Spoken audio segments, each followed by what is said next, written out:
Përshëndetje, ditë fantastike këtu në zonën e Vlorës, e jashtëzakonshme, një diell i bukur, një shpërthim i gjelbërimit gjithandej, një dritë e bukur, edhe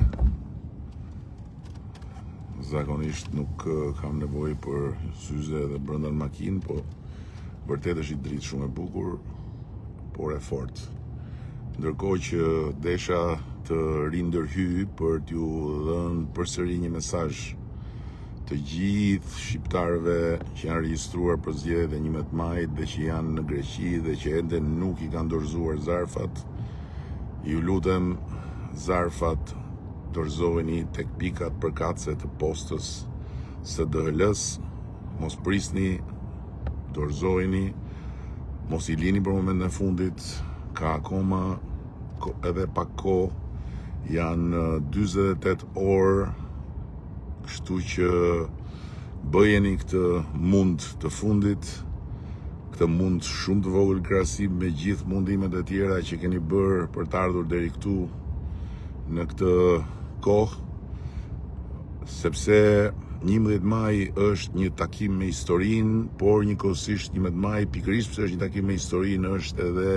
një moment zgjedhje për t'i dhënë një fuqi të re Shqipërisë në negociatat me Bashkimin Evropian dhe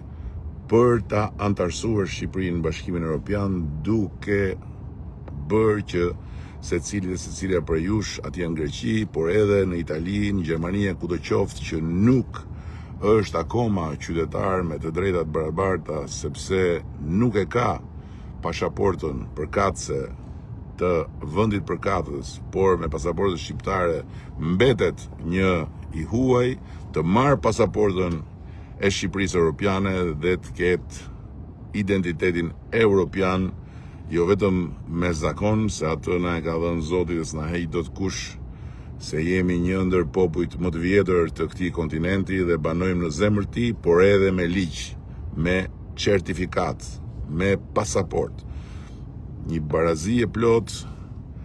që do të bëj që në mos kemi më nevojë për asnjë lloj pasaporte tjetër për tërë jetën, edhe t'u japim fëmijëve tanë në dorë atë që në breza prindrit nuk u dhan dot fëmijëve, dhe kur u bën prindër nuk u dhan dot fëmijëve që bën e kështu me radhë. Dokumentin që stërniprit e Skënderbeut i vendos në të njëjtin nivel, në të drejta dhe njëkohësisht në dinjitet europian me të gjithë si vëllezërit dhe si motrat e tyre kudo që janë në këtë kontinent.